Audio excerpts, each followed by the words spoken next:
আজকে আমরা এসেছি বরাকুদন পার্কে। তো এই দেখুন এটা দৃশ্যটি। এখনো যাইনি, মানে এখন যাচ্ছি।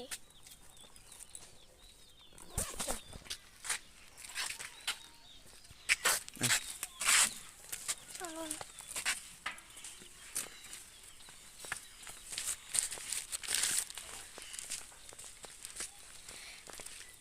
ফার্স্টে টিকিট করতে লাগে, তারপর যেতে লাগে। প্রথম হেঁটে হেঁটে যেতে হবে। এখন আমরা গেট দিয়ে ঢুকছি।